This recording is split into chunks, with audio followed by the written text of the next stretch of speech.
Last 5 ইয়ার্সে ইয়ার two ইয়ার আমাদের কোম্পানির ব্যয় বেড়েই চলছে। আয় বাড়লে তো ব্যয় বাড়বে ভাবি। ব্যয় যদি আয়ের থেকে বেশি হয় তাহলে তো আর। আমি অ্যানালাইসিস করে যেটা বুঝতে পেরেছি, আমাদের কোম্পানিতে অহেতুক অনেক এমপ্লয়ি আছে যাদেরকে এই মুহূর্তে কোম্পানিতে কোনো প্রয়োজনই নেই। প্রয়োজন ছাড়া আমি এমপ্লয়ি নিয়োগ কেন দিব ভাবি? আর তাছাড়া এখানে তো কেউ বসে বসে স্যালারি নিচ্ছেন, কাজ করেই নিচ্ছে।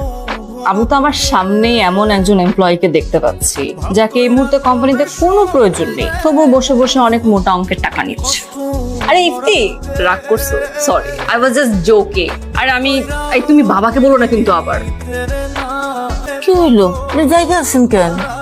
ঘুমান নাই কেন এতক্ষণ? আপনি তো এত রাত পর্যন্ত জায়গা থাকেন না, ঘুমান, শরীর খারাপ করবে। কার শরীর? আমার চোখের সামনে আমার এতদিনের সাজানো সংসারটা তছনছ হয়ে যাচ্ছে, আমি নিতে পারছি না। চিন্তা করেন না, আল্লাহ সব ঠিক করে দিবে, আপনি ঘুমান। কার অনুমতিতে ওনাদেরকে তুমি চাকরি থেকে বহিষ্কার করেছো? বাবা, এরা গত কয়েক মাসে ওনাদের পারফরমেন্সটা অ্যানালাইসিস করে দেখলো যে কোম্পানির প্রফিট আর্নিংসে ওনাদের ইম্প্যাক্টফুল কোনো পারফরমেন্স নাই। আমার মনে হয় যে ওনাদেরকে যে স্যালারি রেঞ্জে আমরা রেখেছি সেই স্যালারি রেঞ্জে ওনাদেরকে আসলে রাখার কোনো মানে নেই।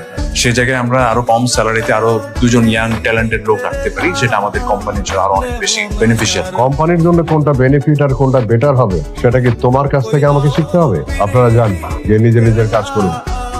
নেক্সট থেকে তুমি আর তোমার বউ কোম্পানির ব্যাপারে কোনো রকম নাক গলাতে আসবে না। বাবা, এটা কেমন কথা হলো? কোম্পানির ভালো মন্দ আমরা বুঝবো না তো কে বুঝবে? নাকি আপনি এই আশায় আছেন যে আপনার ভাইয়ের ছেলেকে সব বুঝে?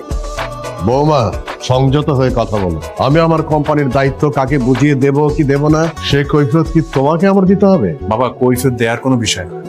আনঅফিশিয়ালি কোম্পানির ফিউচার ওনার আমি, সো আমার তো কোম্পানির ভালো মন্দ দেখতে হবে, তাই না? ভাইয়া তুমি কি বলতেছো এগুলা? মানে বাবা অসুস্থ, তোমার এখন এগুলো বলার কোনো মানে আছে? তুই মাঝখানে কথা বলছিস, তোকে তো কথা বলতে বলিনি। বাবার প্রতি তুই খুব দরদ দেখাস না? বাবার এই সিচুয়েশন তো তুই দেখ, তুই সবকিছু মাস্টারমাইন্ড। সরি বাবা, আমি একটু লাউড হয়ে গেছি, but I am so sorry. But আমার মনে হয় যে বাবা আপনার সবকিছু মিলিয়ে এই সবকিছুর একটা বিহিত করা উচিত। মানে তোমার সন্তান হিসেবে আমার যা যা প্রাপ্য সেটা তোমার আমাকে বুঝিয়ে দেওয়া উচিত। কিসের হিসাব চাও? সুলতান মির্জার সকল সম্পত্তি একমাত্র উত্তরাধিকারী রিফাত মির্জার সকল প্রাপ্য হিসাব। প্রাপ্ত হিসাব? প্রাপ্য হিসাব? এই তুই আমার কাছে প্রাপ্য হিসাব চাস? তোর এত বড় সাহস, তুই আমার কাছে হিসাব চাইতে এসেছিস? ও আর ইউ, তুই কে?